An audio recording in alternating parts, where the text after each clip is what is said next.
Welcome to the Rehumanization Station. I'm your collaborator, Christopher Jones, aka Dr. X, and this podcast is an extension to my Flippin' and Vibrant brand, where vibers seek to transform narratives in society, education, sport, and a variety of other sectors. Today is our Is Ball Life series, where we have our expansive entrepreneur viber named Paul with us today. Paul, how you doing? Hey Chris, thank you for having me. I'm doing good, thank you. That's good. That's good. So Paul was born in Durham, England, and is a breathwork coach and wellness entrepreneur specializing in stress, anxiety, trauma, and grief. Ooh, so it's going to be good. It's a good show today. At Durham University, Paul studied and competed in basketball professionally, going from Division III to the BBL, which is amazing. In 2014, Paul moved to Melbourne, Australia, to continue playing basketball. Paul then transitioned into corporate life as a project manager in software engineering. So a wide variety of experiences. But then also dealing with the traumatic experience of losing his partner, Paul spent years focusing on recovery, mental health, and the impacts of trauma, using breathwork and personal growth to heal. Now, furthermore, with two businesses focusing on science and trauma-informed approaches, he helps people regulate their nervous systems, build resilience, and heal through breathwork. He is also the founder of a white label wellness app supporting purpose-driven businesses to build community and impact. Whew. So I'm excited. I mean, it's going to be a good show today. I think your story is very powerful and very informative, I'd say, as well. And it would be good to kind of get an idea of your background, and I'm sure people are going to be really interested in what you've done. So now this is the part of the show where we just vibe and allow listeners to get an idea of your background and your personal interests. So just to start, what's your story? Tell us a bit about yourself. For example, your birthplace, your family, friends, and career. Yeah. Okay. So born and raised in Durham. Oh, yeah. So yeah, born and raised in Durham. Mm-hmm. Raised in a basketball family, so basketball was always part of my life growing up. Before I even played, it was, something that I spent weekends, traveling up and down the country with my dad, who was coaching when I was a young child. So basketball was kind of, I guess, the foundation of the family. Mm-hmm. And yeah, kind of local, going to school in Durham. And at school, I didn't really have a direction apart from basketball, because it had been such an imprint on my life. I was like, I didn't know what I wanted. So, but you knew you wanted basketball. I knew I wanted basketball, and I guess I'd been exposed to the opportunities that basketball provides, not in terms of just the career aspect, but also those skills and that teamwork that you build as being part of a team. Mm-hmm. How was it growing up with your family? Because it's similar for us, because I have 3 brothers and a sister, so there's 5 of us, and I know there's 4 of y'all, right? Or 2 older brothers and a younger sister. Yeah, so there's 4 of y'all, right? So how was it with growing up with siblings? How far are y'all apart? Like your brothers, did y'all used to have battles playing basketball, or? We certainly did. So my eldest brother lives in Canada. Okay. Cool. So we got to see him every couple of years, but not all that often. Mm-hmm. And then Mark, who's my more immediate brother, he's 2.5 years older than me. Right. And to be honest, he's a basketball coach now, and reflecting on our childhood, we did have the battles. Mm-hmm. We did have a lot of one-on-ones on the driveway. Okay.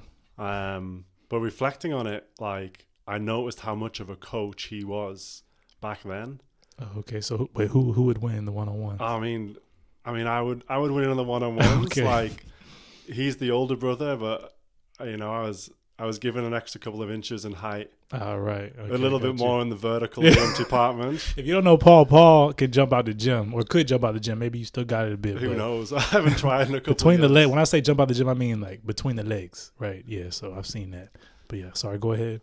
So yeah, we used to battle, and we used to compete against each other. Mm-hmm. And then I've got a younger sister who's 5.5 years younger.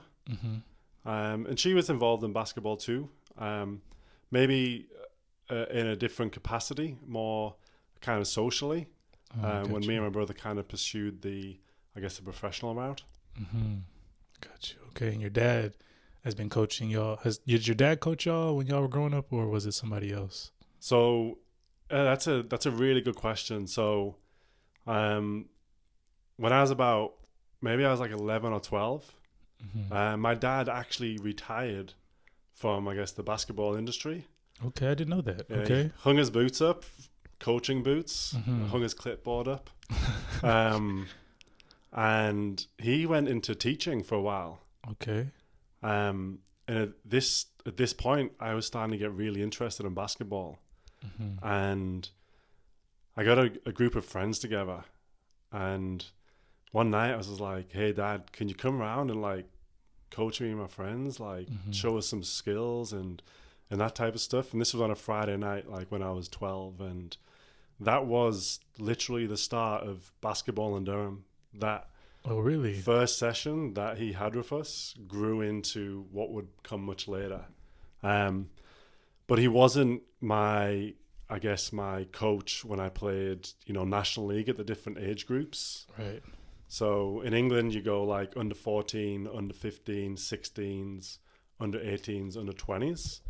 And that journey from up until under 20s, I had different coaches. And it wasn't until that under 20 age group where he came in as a coach. Okay. And your dad, I want to get him on the show one day. I know he had a profound impact on the Durham basketball community, I'm assuming, right? So he said that when you were 12, that kind of shifted and kind of expanded, I guess, basketball in Durham, you would say. It was the start of what basketball would become in Durham for quite a long period of time, probably for about 20 years, where it was really community focused. It was based around providing opportunities to kids outside of the regular sports that you find in England, Right. football, rugby, things like that. Okay. And what made y'all play basketball and not one of those sports? Was it? So I did play football as well. It's weird for me because I've been living in Australia, and it'd be the same for you. I actually call football soccer now. Okay, so they shifted it for you. It shifted it for me. Okay. Yeah. Okay, got you. But so you played football for a bit, but you shifted to basketball? Played football until I was probably 13, 14. Okay. So I was playing basketball and football at one point. And then just really kind of put it all into basketball from quite a young age in light of what it's like in the UK, because basketball isn't really something that you get into from the ages of 3 or 4 like it might be in other countries. Like that opportunity wasn't there at schools, and that's something we tried to provide with the Durham Wildcats, is bringing it into schools at a younger age. Okay, yeah. So if people don't know, from my background, the Durham Wildcats was the BBL team when I came as well in 2014, 2015. It was very community driven. It was those games used to be really exciting, and even just being around the community was really good as well. And you left 2014 though and went to Melbourne to go play. What are the differences between playing here and playing in Australia? So I actually had a stint in Australia before 2014, because over there you've got the NBL, which is the professional league. Right. So in comparison, the same as the Super League over here now, which is the new BBL. And then you have, which runs at the same time as the competition over here. But then you have a winter season over there. So their winter is, March to, let's say, August. They run NBL 1 and then state championships. Okay. State divisions. So over there, it's participation is huge.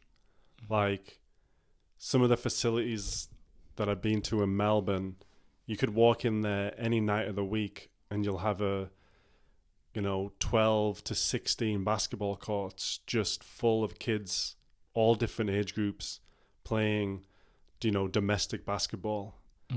And then because there's so much competition, there's also a lot of, development teams to develop these players.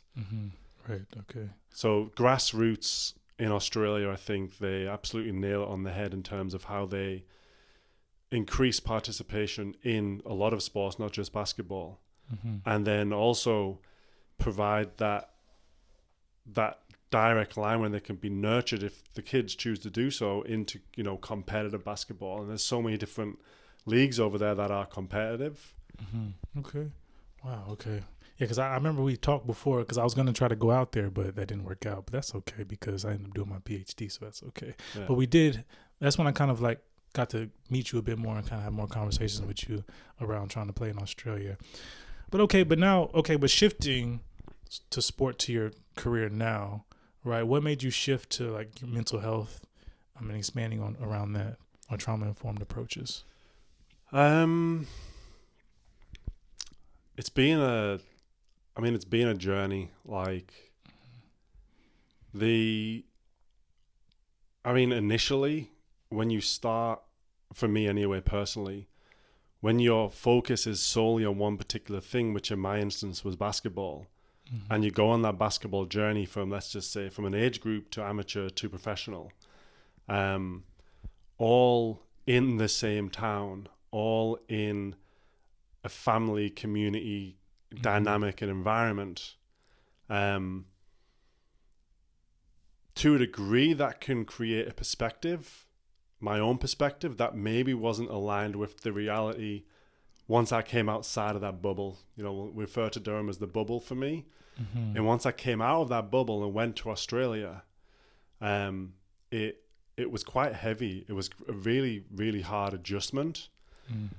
And that's when I first started to become aware of how circumstances in life or in sport can start to impact you mentally. And once your mental health is impacted, then it can have compounding effects in all areas of your life. And for me, that happened with the move to Australia, and then it happened again with my transition into, you know, into the corporate world. Okay. You're kind of wired as, you know, as this athlete who wants to perform, and you assess and analyze your performance. Did I win? Did I lose? Right. So everything in life became about winning or losing, which is, for me, was quite like this unhealthy approach. And it showed up in the workplace. And the workplace might be wired, you know, there might be some high achievers and stuff in the workplace, but it's wired very differently. It's a lot more kind of neutral than it is going out and competing in a sport. Right. And that's the first time where, like, it's like my confidence took a hit, my self-esteem took a hit, and I was really struggling to adjust to a lot of change. So I just became interested in I guess the mental awareness and the mental health aspect of who I was as an individual. Okay, that's powerful. And when was this transition? Was this in here or was this in Australia when you kind of? So it was, you know, that kind of 2014 kind of timeline was the beginning of it. And I mean, maybe we'll get into this a bit later when we follow my journey a bit more, because I think once you uncover something in terms of, you know, related to your mental health, like that, it became a passion of mine to understanding it, and not only understanding it for myself. Like, I really wanted to step into that space and be someone who could build community and be there to support others who were also challenged by, you know, mental health struggles. So, okay. Yeah. I hear you on that, because I know, especially like when we're in the workplace, like everything's like a competition. Like I said, it's different because, like you said, when you said the neutrality, that's important because, like you said, basketball there's a quick result. There's a winner and a loser, right? And you kind of have more of an idea of if you played well, if you didn't play well. You know what I mean? I mean, there's obviously that mental aspects around it, but I guess like the workplaces can be a bit different when it comes to how we navigate that. And if you're an athlete for a majority of your life, you can have a different experience and a different level of what's the word, approach, a different approach to like how you engage with the workplace, right? So I definitely hear what you're saying on that like one. if you think about it, right, like if you're training your body to be the best kind of vessel it can possibly be for basketball, which includes, the gym workouts, the strength and conditioning, the conditioning for games, all that different type of stuff. Mm-hmm. If you suddenly kind of remove that when I removed that from my life, and everything had a different kind of lens, like going to the gym was no longer the same. Like I wasn't going to the gym to prepare to be the best I could be at a sport. And in the workplace for me, like I couldn't find that outlet either. Like, how do you bring that type of mentality and work ethic from sport into the workplace? Like you really got to find something that you can have that same output. And I just couldn't find that. Okay. Well, like you said, we will definitely dive more into that. And what about as far as like activities? So what does bring you peace, joy, and happiness, and love and happiness? Like, I mean, that's you can like, keep going. I just gotta check. that is like, I think that is literally one of the most beautiful questions to be asked, and any of us can kind of ask ourselves, like, what brings you peace? Because we live in a world where there's not much peace, and we, how do you nurture and create peace in a world that is constantly pulling on your attention and almost like sharing these, fear with you? There's a lot of fear shared through media, a lot of fear shared through social media. It's kind of all around us, like we're all exposed to this fear. And how do you find peace within that when you know what's happening in the world? So for me, like, peace for me is just that removing the external noise and finding a place of balance internally. Like, how do I feel within myself? And what contributes to that feeling within myself is, how am I showing up for myself? Am I, living life true to me, true to my values? And in showing up for myself, how am I being there for others? How am I creating community for others? How are you there to help someone or support someone or just be a witness or be anything to someone who's going through a challenging time? So I guess to recap, like, peace for me is just an internal feeling of being content and feeling balanced and grounded, and having that approach, which it creates a perspective where you can filter out a lot of what's happening in the world. And it sounds like when you say it's about that internal balance, but it sounds like you want to have that, you want to be able to give that to other people as well, right? With the work that you do, it seems like the same approach, right? Or like absolutely. I think everyone in life goes through experiences, and they're so unique to each person. Like, whilst you might have been exposed to a similar environment, each person's experience and how they respond to that environment is going to be different. So,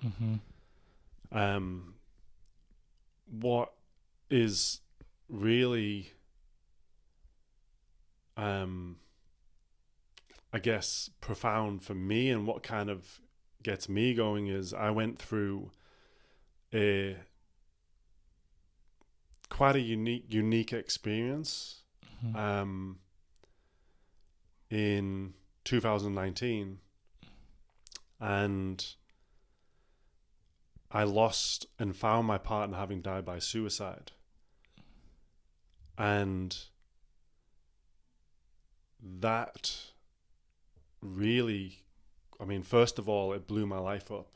Like, imagine just pressing an ejection button. You press this ejection button, and everything that was once familiar with you no longer exists. You have this completely irrational view of life because you're going through such a traumatic, you've been exposed to such a traumatic experience. And whilst that experience was unique to me, it's not uncommon. There are so many people who are the person who's in such a place where they feel like they can no longer take any more of life. And then B, you've got people who, if that happens, you've got the other people who are all impacted through that loss of someone to suicide. And like, this isn't like, please don't quote me on stats and things like that, but I think around 100 and 145 people will be impacted in some way as a ripple effect by someone taking their life. Wow. Okay. And how did you manage that? It's something to this day that I still manage. So the first couple of years were very blurry, and it actually coincided with COVID. So a couple of months after the loss, I found myself in a position where, the world was locked down and we became isolated. And access to certain things that may have supported my healing at that point, or supported me just surviving, because I was just surviving. Like, life had changed. Like, it's a roller coaster of emotions that are so hard to express and to share, because you just go through every single emotion you can feel, and it's so intense.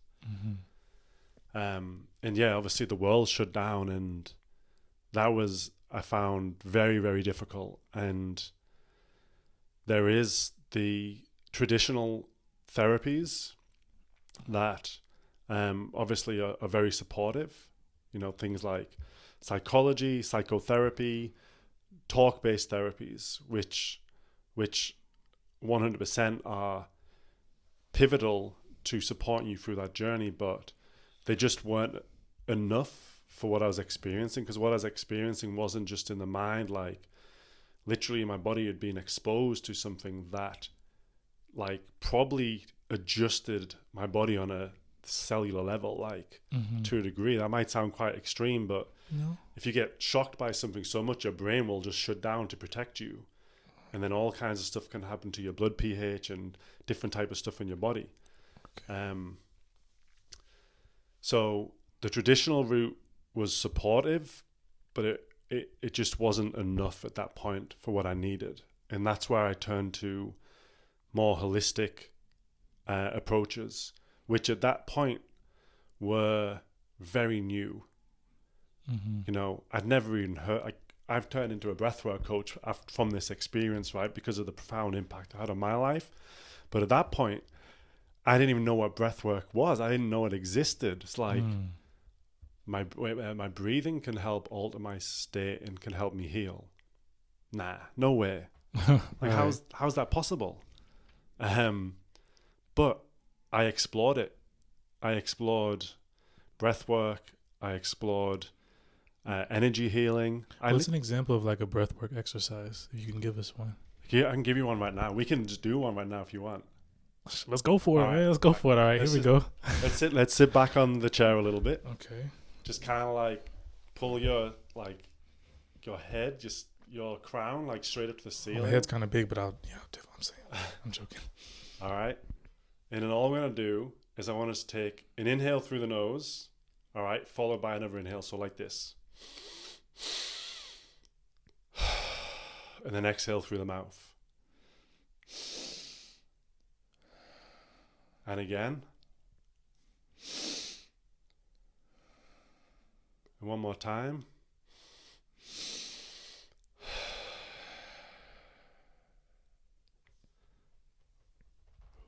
Do you notice any difference? Yeah. Okay. I feel even. Oh, right. Wow. So, something so simple can be so profound, so impactful. Right. So wow. That is often the thing with, in relation to healing. it's actually the subtle, simple things that are the most beneficial and the most profound. Okay. That's very difficult to grasp when we're used to living in such a fast-paced world. Mm-hmm. We're used to being on the go. Like, we're used to being stimulated non-stop. Like, we wake up in the morning, you know, we're exposed to things straight away. We go to work, we're exposed to different things. We come home from work. Mm-hmm. Maybe we go on social media. Maybe, you know what I mean? Like, Right. we're exposed to so many different things. It actually is almost disconnecting to our body because it's all cognitive things. So Right. Oh. the breath, and what we just did there is a psychological sigh. Psychological sigh is what it's called? Yeah. Okay. And the breath is a tool that is accessible to us all time. And think of it like a conductor. So we can upregulate, okay, which upregulation is more stressful. It's exposure, it's stress. It's like a fight or flight response. Have you heard of that? Mm-hmm. Yes. Yeah. Okay. So what we call that in breath work or in science is the sympathetic nervous system, which is responsible for fight or flight. So it's our stress response. Okay. Gotcha. So we can conduct it where we can create more stressful regulation within ourselves, but we can also do the opposite, and we can activate the parasympathetic part of the nervous system, Okay. which is more rest and digest. So breath work is this tool that we can use to regulate our physiology, our mental and emotional self. And, you know, when you dive into breath work, it's got the spiritual connection too. Like, it's been practiced for thousands and thousands of years by our ancient ancestors, by indigenous communities Mm-hmm. who practiced it for community, for healing, for guidance, for spiritual connection. Right. But it's profound, and it's so subtle. And what I focused on initially with my breathwork practice when I was in my own healing was more healing based breathwork. So it's all like kind of upregulating. So Okay. by upregulating, what it's said to do is you're providing an opportunity to connect with your body, but process stuck energy, trapped emotions that are stuck in that fight or flight response and haven't had the opportunity to process. Okay. I got you. Wow. I mean, okay. And does that correlate to so you have a white label wellness app?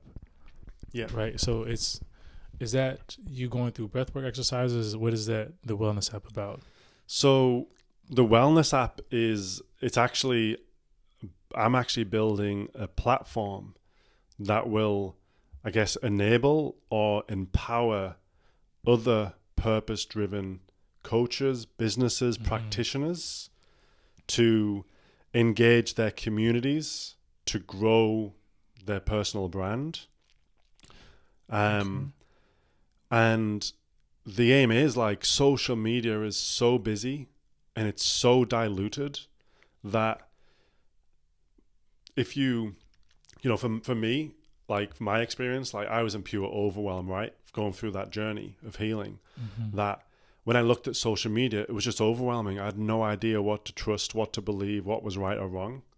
And actually throughout my journey, and, you know, you're at points where you're desperate because you just want to feel better. And Yes. you reach out to coaches, and then you sign up to work with those coaches, and you end up finding out that there's very unethical practices, and maybe sometimes why people are doing things isn't the reason why we should be trying to support other people and help them heal.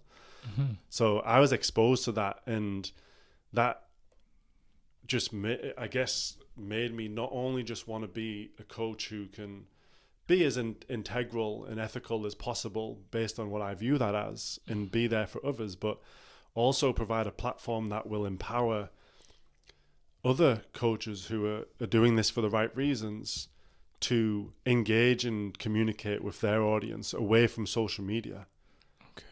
You know what you could do with that app? Well, This is just a suggestion, you know, because your voice is amazing. I thought you were gonna say something about like maybe yoga or breathing. I could fall asleep to your voice because you know those apps that like where you have to help you fall asleep. You can listen to someone's voice. yeah, That's something I think you should definitely get into. yeah, Because it's a compliment. I'm just saying because your voice is very calming. yeah. I guess it's part of the work you do, obviously, but I would suggest that if just have a think about it. But I thought that's something that maybe you should think about investing in or doing for sure, because your voice, I mean, listeners will probably can attest to this, but your voice is very, like I said, calming, relaxing, and it can definitely, like you said, internally bring that balance that you said that we're striving to have. Yeah. Wow. Thank you for all that. That's amazing. So, shoot, that you've answered some of my questions already, but that's cool though. But so some of your most challenging moments, I guess that was like socially, right, or interpersonally in your relationship, right? Mm-hmm. But what about within sport? Would you say sport? It was similar as when you said like you kind of when you shifted jobs and that kind of. But when did you kind of realize, hey, like this is, when did it come to your mind where you felt like you had to make a shift, a turn From basketball to corporate? Yes. It came because of environmental influences. Okay. So, we all make decisions in life, and essentially those decisions guide us. Whether I don't like to class things as right or wrong, because within the middle of right and wrong is always balance, and you'll always find reason, and you'll always find your way. Just like you were sharing with me about your basketball journey and how it brought you here, and then it filtered into doing a PhD, and you're still in Durham, building on the PhD and the community and the college, but you've also expanded into starting your businesses and things like that, right? So I think with every option we take, there's multiple things that can happen, and there was a period in my life where maybe I didn't end up in relationships that were maybe the most healthy for the goals that I had with my specific goals, where I wanted to be. Because at one point, like, all I wanted to do was ball. All I wanted to do was play basketball. Right. And that changed. And that I think that changed due to environmental influences. And, that led to me, I guess, pursuing, or at least starting to consider other things away from basketball. Gotcha. Like, don't get me wrong, when I was an undergrad student here, like, I literally had a sit down with, the coach and other people who were involved in the basketball. I was like, hey, look, like, I want to go and play in Europe. I want to see where this basketball can take me. And, being in Durham for so long, like, I think I needed another opportunity. Had I pursued that, I don't know where life would have taken me. I don't know if I would have continued, playing. I probably wouldn't be playing now because I'm 37 now. Like, All right. Okay, I got you. But yeah, from my mid-20s, just to answer your question, I guess more directly, in my mid-20s, I started thinking about things away from basketball. And then I moved to Australia and I played a couple of years, and it was an amazing experience, but I just wasn't getting the love out of it that I used to have. So I decided to kind of make that leap and just go into the career I chose. Okay. And was there during that time frame, even before that time frame, was there could you think of anybody who was most influential to you in your life? Look, man, I don't know if I should be second guessing saying this or not, but I don't want to pedestal my dad, because that is not what I do. Okay. He's my father, but there's something about him that taught me without him actually teaching me. And I think it was just through how he approached things, his resilience. Share examples. Yeah. Okay. So I guess for a long time, like that resilience, it must have, seeped down and was instilled in me a little bit because it's helped me so much in my life. And for a long period, I was so, I guess proud of that. But outside of the fatherly love, like there's lots of people who inspire and influence, but I kind of find it hard to like attach to that because I just want to be my own person. Like I just want to unique and be unique and be weird and go about things the way that I go about doing them. Okay, I got you. But yeah, that father does resonate, right? Because I mean, your father is amazing. That makes me think about my father as well, as far as that resiliency. And my dad's not a big talker, only on the court when he's coaching. But I think that sheer visibility, that sheer just being a presence and also leading by example was a huge thing that I learned from my father. Doing what you love as well. Like if you've got a figure in your life who, you're close with and you have a connection with, if they're doing what they love, that's inspirational as, can we swear on this podcast? Yeah, you can swear. There's no filter. That's inspirational as fuck. Like, right. I know for my life, like I've been doing shit I don't want to do for so many years of it because you got to survive. Like you got to fit into society and survive. But my dad, like he pursued basketball for most of his life, like, right, and that's aspirational for sure. Wow. Okay. Ooh, powerful. All right, now we're gonna get into the second part of the show. Let me make sure how much time we got.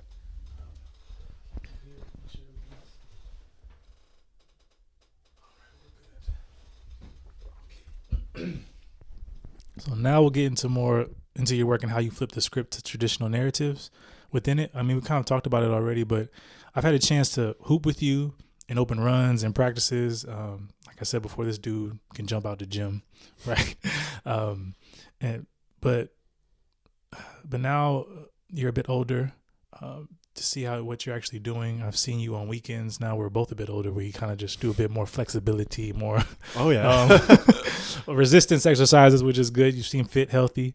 But with the few conversations we've had, much of your career, like we talked about, is prioritizing healing and the internal balance. Yeah. Right. So for our Viber audience and us too, let's attempt to flip the wellness script for our Viber, shall we? So you mentioned about how you felt that.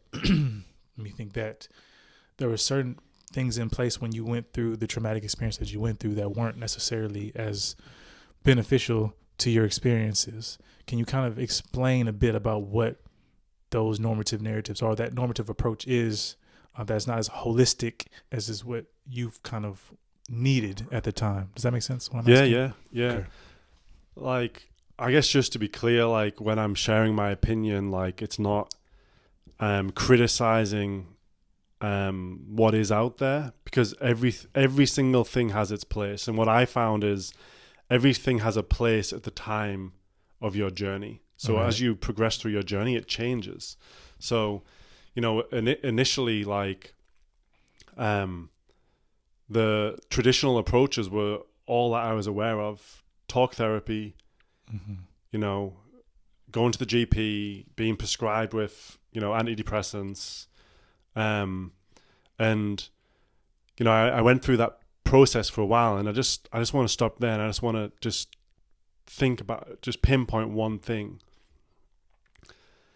which is where I do have a strong belief that there are some things we just haven't got right yet as a civilization. I mean, there's lots of things we haven't got right yet, but I mentioned antidepressants, okay?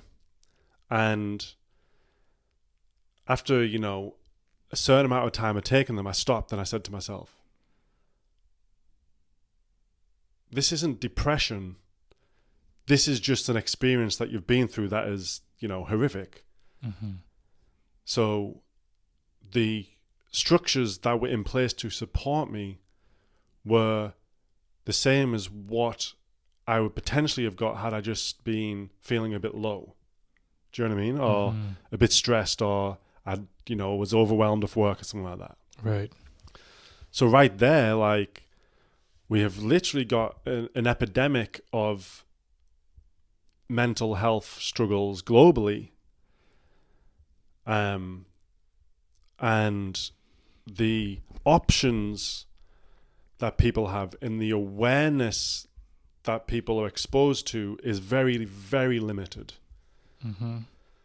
And I think that we could just do such a better job in providing educational resources and awareness building to not just people who have been through challenging experience, but people who are just navigating life, because life is fucking hard, man. Right.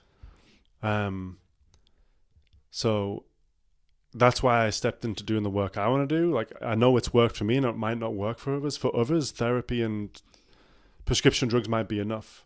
Right, because like you mentioned, everyone has their own journey, and I guess people respond to trauma differently, or some people aren't as impacted as others. It could be a different type of impact for different types of people, right? Yeah. So how it works. But I think, like, I mean, it starts with making it.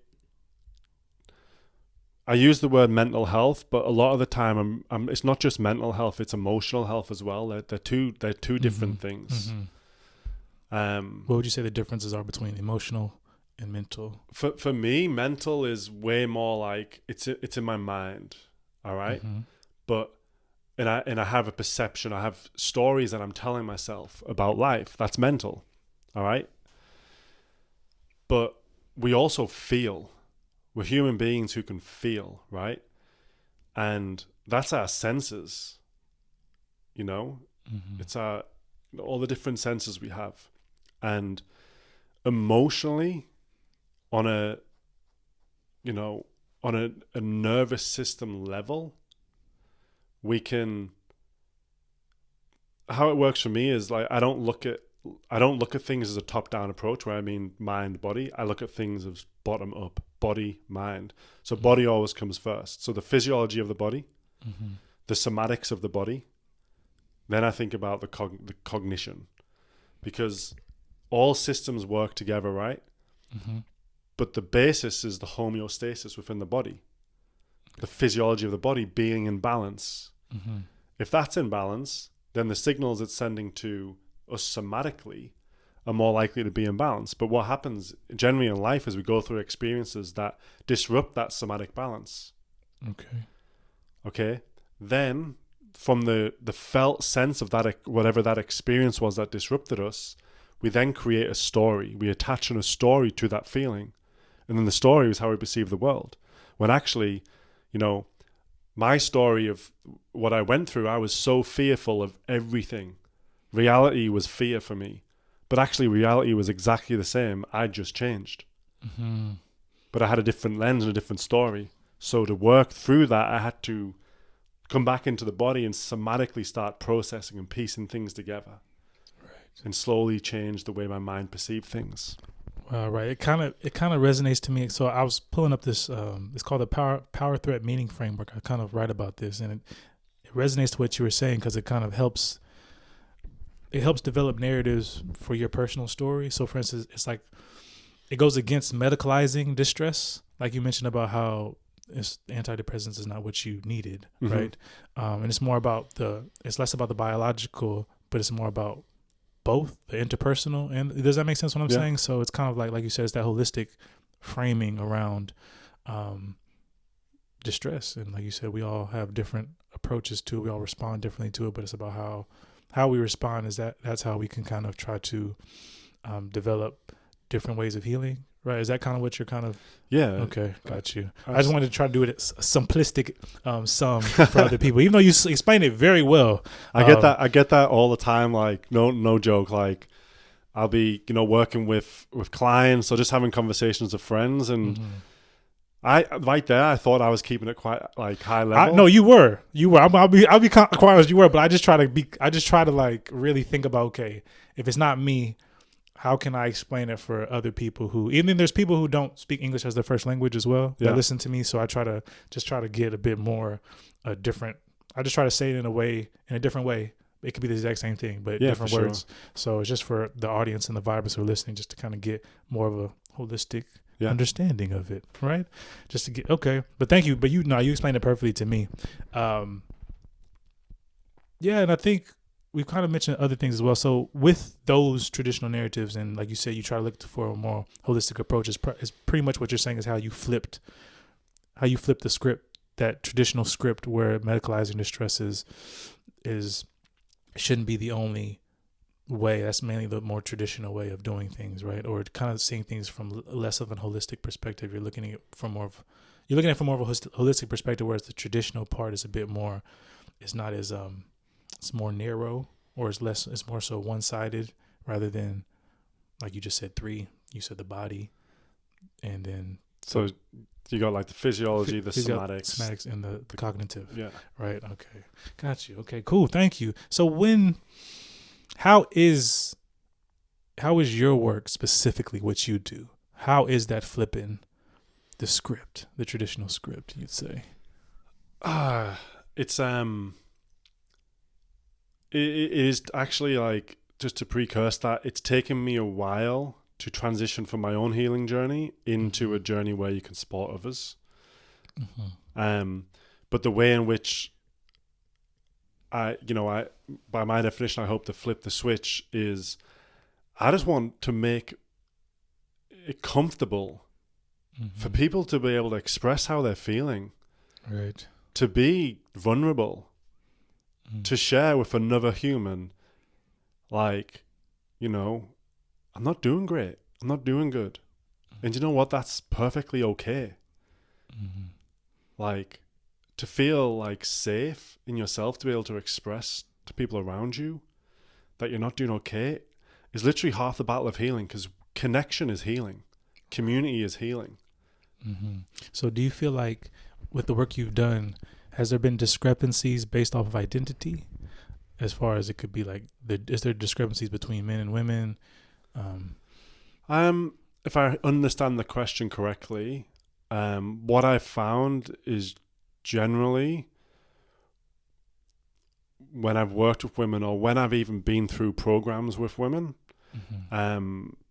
there's a lot more women than there is men doing these, focusing on that. Right.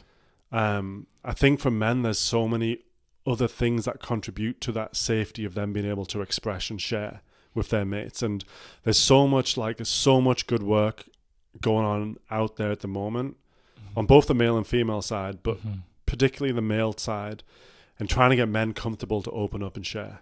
Do you feel like, so you do feel like that is shifting a bit, that more men or males are able to, I guess, express how they feel? Yeah. Or do you feel like there's still more work to do? Obviously there's always work to do, but do you see a shift in that a bit? I think there's a lot more work to do. Because it just takes, like, if we look at them as systems, like, it takes so long for a system to change, right? Right. So it's going to take a long time, generations, for it maybe to become normal and acceptable that it's okay to be open with your vulnerabilities. It's okay to be like, you might ask me a question, and imagine we're in a work environment, all right? And I'm having the shittest day of my life. You might be my boss, right, at work. And you're like, I need you to do this, this, this, and this. And I'm sat there having the shittest day of my life, but I'm too afraid to communicate it in some professional way with my boss. This is how I'm feeling. If I felt comfortable to say to my boss, hey, like, I just got a lot going on today, like, I'm not going to be very efficient in getting that work done. I actually don't have capacity for that work this week. Like, that changes so much for me, because that will start help reducing how stressed people feel at work, how anxious people feel at work. And in turn, like you said, empowers people to speak up, right? Yeah. Okay. Well, it's kind of like what with us too. Like, even with the podcast, like when I approached you to do it or whatever, and you mentioned something about, I forgot your specific words, but you needed time. Yeah. Does that make sense? So, you know what I'm saying? So it's about being open about how you feel about doing something as well, like you mentioned, right? Yeah. Okay. Yeah, that's perfect. Did you want to add anything else to that? Sorry, I might have interrupted you. No. Yeah, I just think, like, for me, like, building a world where we just embrace everyone for who they are. And I mean who they are in every single aspect and dynamic of themselves. Where they're from, what they look like, how they feel, how they process, all that different types of stuff. Just embracing people for just who they are. Authenticity. Right. Okay. Ooh, now this is a great talk. I'm not gonna lie. I love these talks for real. Where do you see? Okay, well, where do you see yourself and your brand leaving a legacy, a lasting legacy, if you want to call it that, or just positively impacting others? That's a good question. Like, I think from a legacy perspective, like, or positively impacting people, just being like someone who can create space, whether it's a one-to-one, whether it's a group, whether it's a room full of people, whatever it is, for people to just feel comfortable to be, you said that word before, authentic self, their true self. And, you know, also challenge what the status quo. You know, to be curious about life, to be curious about themselves, to be curious about who they are beyond their thoughts. And how, now as far as this series is about life, how would you describe that to an athlete? What do you think athletes can do? Like athletes that are now like young athletes or athletes that are in their prime. How would you describe that? Because I know there's a lot of athletes who at times we're not able to express ourselves in a certain way. We have to hold things in, or we just use basketball as an outlet when that's not enough all the time. Does that make sense? Having to balance studies and sport. But what would you say to an athlete? I would say that my definition of, you know, having an outlet, which is basketball or something, is, well, we're actually just suppressing how we're feeling. So we have to really face our internal selves. And if we're put in the context of sport, and let's talk about sports performance, like, you are going to perform at your best when you're most in touch with yourself. You're right. Like, even coordination wise, I know I'm going to feel way more coordinated if I'm grounded and in touch with myself. If I'm more like external and things in doing activities that are a bit more stressful, that's going to create a bit of a disconnect from myself. So yeah, I think like anything to athletes is like, especially athletes, because there's so much so much pressure on them and expectation on them to perform. Like, figure out or explore some practices with curiosity that can help you just connect, mind-body connection. Right. And same question, but what about athletes who are retired or done, like trying to figure out what their next move is? Like, how would you approach them, or how they can approach life after ball is over or any sport is over for them? Curiosity comes through again, like being curious and spending some time really discovering what it is they want to do. Because we're all, like, whether we like it or not, we're all exposed to external conditioning from the day we're born. Through parents, through caregivers, through school, through politics, through society. We all are exposed to things. And, you know, I think one of the biggest things I learned, which has led to me going down a different trajectory away from the corporate world, is, what is it that I want to do? What is it that I value in life? I think once you figure out your values, like, you know, an example of my value is community and connection. All right. And if you really strongly identify with your values and you have spent some time just getting to know who you are away from the sport, you know, because you're not going to be the same person you were as when you were playing that sport.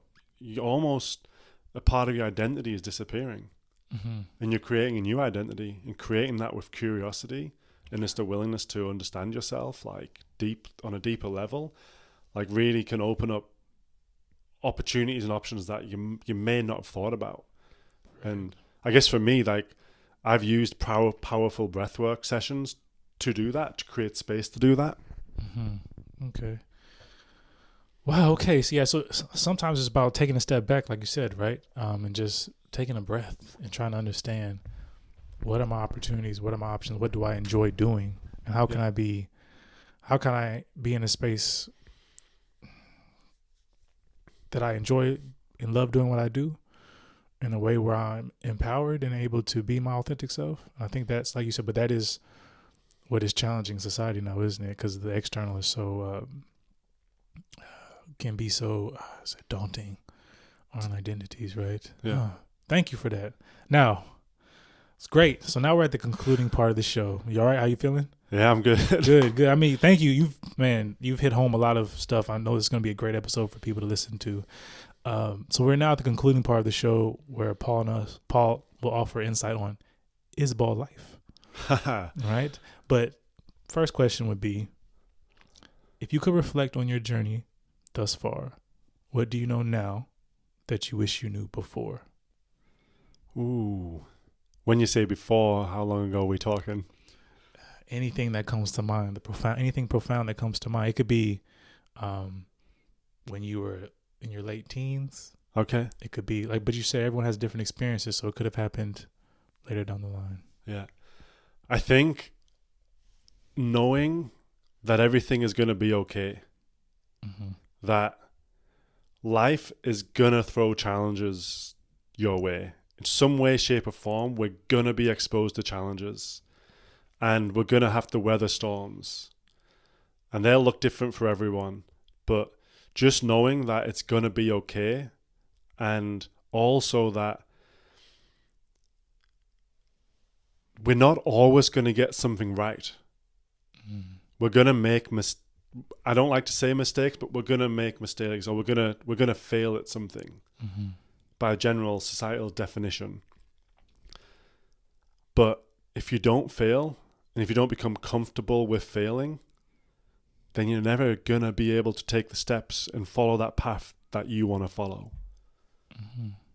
Right. Or improve. Whew. Okay. Thank you. Okay. So basically it's about not being too hard on yourself. Yeah. And just knowing, like, just having that feeling of knowing that you'll get to where you want to go, and it's gonna be okay. However hard it may be at sometimes, like, it's gonna be okay. Okay, thank you. All right, now we're at the last question. Now, you ready? I'm ready. You ready? Like I said, we talked a bit about everything that the things that you've gone through with your partner, with your upbringing, with the family, of basketball culture, your father being a huge influence, and just how you are as a human being and wanting to heal yourself as well as, I would say, support or enhance others' journey, right? Expand their journey. Expand their journey. Yes, our expansive viber, exactly. Now, to you, how do you feel about this? But is ball life? You know what? Before coming here, I was like, I knew the question was going to be asked, and I was like, I think of a good answer. And I thought, you know what? No, just say what feels right at the time. And for me, yes. And it is because of the tools and skills it's taught me to be resilient and still pursue even, like, analogy, when I've lost in life, still pursue for that, that next thing or that win or just feeling better. So yes, ball is life. So basically ball has given you this level of perseverance and to be able to pursue and to keep going is what you mean, right? Is what you're saying. Okay. Cool. I like that too. I mean, I love all the answers. Everyone has their own opinion on the question. That's why it's so profound. Thank you. How you feeling? That's good. Yeah. Thank you so much for having me. No, I appreciate you coming, because I appreciate you wearing the shirt. Now, people see the brand, the apparel is coming soon. So please stay tuned. It's ethical and sustainable. But I'm excited for it when it drops in a few months. Now, is there any social media handles that people can follow you on, any platform where people can like reach you or see your journey? Yeah, so at the moment, my Instagram handle is just Paul Elderkin _. Paul Elderkin _. And from there, you know, in the short-term future, people will be able to navigate to other parts of my business and all that type of stuff. Let's just say it's currently under maintenance. I've been having a little break. But yeah, just Paul Elderkin _. Paul Elderkin _. Okay. And stay tuned because he's going to invest in an app where you get to listen to his voice because his voice is very calming and relaxing. I'm telling you. I've already done it. Oh, you've done it already? Wait, what is it? So it's part of my breathwork coaching. Okay. I do guided sessions. So let's say I'll work with someone for a period of 8 weeks. And we'll catch up weekly, but each day of the week they'll have a set of practices and things that they do, and some of those are guided breathwork sessions, guided meditations, or other practices that I use. And you send them like a recording of it or like an audio? So they get a audio recording of this voice that you seem to like. So it's not. So it's basically something you give them rather than that anybody can just go and get, right? At the moment, yeah, it's more of a kind of one-on-one dynamic. But in the future, there will be an app available, right? To I guess access that stuff. Okay, cool, right? Smooth. Well, yes, thank you for coming. I really appreciate it. You're amazing. Keep doing the work that you do. Yeah, that's everything. Thank you. All right, y'all. Hope y'all enjoyed the episode. Thank you for tuning in. Thank you, Paul Elderkin, for sharing your story, vibing with us, and taking your time out to, like I said, share your story and being brave as well about some of the experiences that you've had to overcome and still overcoming. A lot of what you mentioned was about understanding the self, really, and how we need to understand ourselves internally in order to heal, but then also healing. We never stop healing, right? It's a process. It's just like with rehumanization, right? Rehumanization is a part of healing, and it's understanding that we can continue to heal, continue to grow as well, in order to be our authentic selves, especially in this environment, which you mentioned, what Paul mentioned about this. The traditional script is around mental health. A lot of it is around medically diagnosing us. So he mentioned about how he was on antidepressants, but it didn't help him because he didn't feel depressed. So like people who experience, who are involved in a traumatic event, everyone has a different response to that event, right? And it's about understanding that it's not always biological. It could be social, environmental. There's different ways of trying to understand how someone is impacted by something, right?